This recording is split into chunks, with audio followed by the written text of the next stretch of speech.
MSTasteTouchലേക്ക് എല്ലാവർക്കും സ്വാഗതം.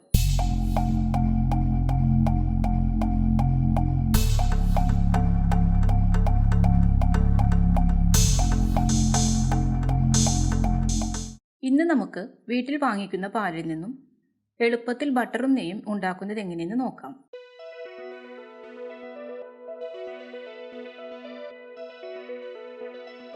ഇതിനായി ഒരു പാനിലേക്ക് 1 ലിറ്റർ പാലാണ് ഒഴിക്കുന്നത്. ഇത് നന്നായിട്ടൊന്ന് തിളപ്പിക്കണം. പാല് നന്നായി തിളച്ചു വന്നിട്ടുണ്ട്. ഇനി നമുക്ക് ഫ്ലെയിം ഓഫാക്കി ഇതൊന്ന് ചൂടാറാനായി വെക്കാം. ഞങ്ങളിവിടെ അടുത്തുള്ള വീട്ടിൽ നിന്നാണ് പാല് വാങ്ങിക്കുന്നത്. വീടുകളിൽ നിന്നും പാല് വാങ്ങിക്കുമ്പോൾ അതിൽ കൂടുതൽ പാടയുണ്ടാകും. കവർ പാലാകുമ്പോൾ അത്രയ്ക്ക് പാട കിട്ടില്ല. അപ്പോൾ നമ്മൾ കിട്ടുന്നതിനനുസരിച്ച് സ്റ്റോർ ചെയ്ത് വെച്ചാൽ മതി. ഇപ്പോൾ പാലിൻ്റെ ചൂട് ആറിയിട്ടുണ്ട്. നമുക്കിത് കുറച്ചു നേരം ഫ്രിഡ്ജിൽ വെക്കാം. 2 മണിക്കൂർ ഫ്രിഡ്ജിൽ വെക്കുന്നുണ്ട്. എത്ര സമയം വെക്കുന്നോ അതനുസരിച്ച് പാട കൂടുതൽ കിട്ടും. ഒരു ദിവസം മുഴുവനായി വെക്കുകയാണെങ്കിൽ കൂടുതൽ നന്നായിരിക്കും. ഇതിപ്പോൾ ഫ്രിഡ്ജിൽ നിന്നും എടുത്തിട്ടുണ്ട്. ഇതിൻ്റെ മുകളിലുള്ള പാട നമുക്ക് ഈ പാത്രത്തിലേക്ക് മാറ്റാം. ഇതൊരു അരിപ്പയിൽ കൂടി അരിച്ചെടുത്താലും മതി. ഇത് നമുക്കൊരു പാത്രത്തിലാക്കി അടച്ച് ഫ്രീസറിൽ സൂക്ഷിക്കാം. 2 ആഴ്ചയോളം പാലിൽ നിന്നും എടുത്ത പാൽപ്പാടയാണിത്. ഇത് ഫ്രീസറിൽ തന്നെ വെക്കാൻ ശ്രദ്ധിക്കണം. നമ്മൾ 1-2 ആഴ്ച കഴിയുമ്പോഴാണല്ലോ ഇത് അടിച്ചെടുക്കുന്നത്. ഫ്രീസറിൽ വെച്ചില്ലെങ്കിൽ മോശമായി പോകാൻ ചാൻസ് ഉണ്ട്. കുറച്ചു നേരം പുറത്ത് വെച്ച് ഒന്ന് മെൽറ്റായതിനു ശേഷം നമുക്കിത് അടിച്ചെടുക്കാം.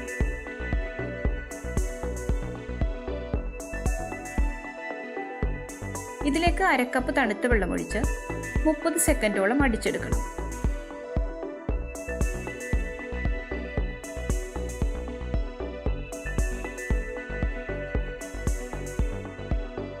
ഇതിലേക്കിനി 1/2 കപ്പോളം വെള്ളം കൂടി ഒഴിച്ച് 1 മിനിറ്റ് ഹൈ സ്പീഡിൽ തന്നെ അടിച്ചെടുക്കാം.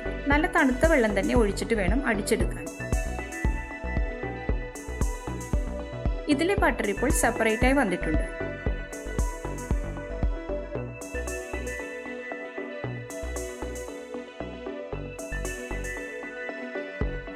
നമുക്ക് ഈ ബൗളിലേക്ക് മാറ്റാം. ബൗളിൽ കുറച്ച് വെള്ളം ഒഴിച്ചിട്ടുണ്ട്. ബാക്കിയുള്ളതും കൂടി ഇതുപോലെ അടിച്ചെടുക്കാം. ഞാനിത് 2 പ്രാവശ്യമായിട്ടാണ് അടിച്ചെടുക്കുന്നത്.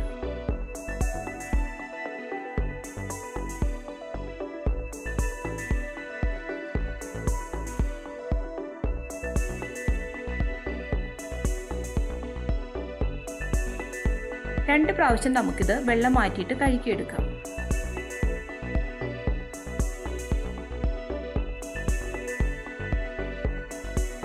ഇപ്പോൾ നമ്മുടെ ബട്ടർ റെഡി ആയിട്ടുണ്ട്. ഈ ബട്ടർ കൊണ്ട് ഇനി നെയ്യ് ഉണ്ടാക്കുന്നത് എങ്ങനെയെന്ന് നോക്കാം. ഒരു പാൻ വെച്ചിട്ടുണ്ട്. ഇതിലേക്ക് ബട്ടർ ഇടാം.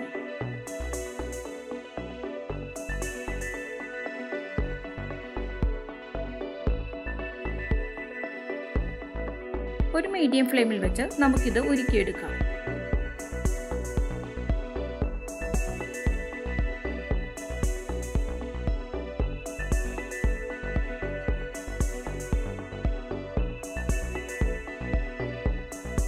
ബട്ടർ മെൽറ്റായി നന്നായി തിളക്കുന്നുണ്ട്.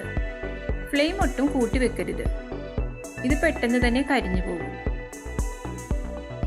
ഒരു മീഡിയം ഫ്ലെയിമിൽ നന്നായി ഇളക്കി കൊടുത്ത് ഇത് റെഡിയാക്കി എടുക്കാം. ഇതിലെ നെയ്യ് ഇപ്പോൾ തെളിഞ്ഞു വരാൻ തുടങ്ങിയിട്ടുണ്ട്. ഇതുപോലെ ഒരു വെളുത്ത തരിതരി പോലെയുള്ളത് ഒന്ന് മുറുകി വരണം.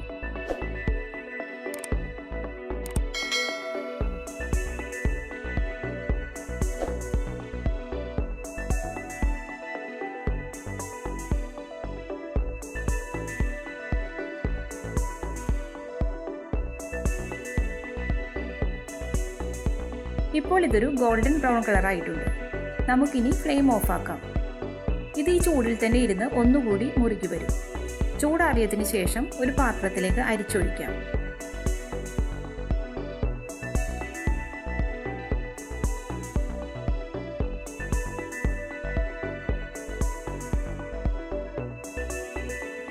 ഇപ്പോൾ നമ്മുടെ നെയ്യും റെഡിയായി.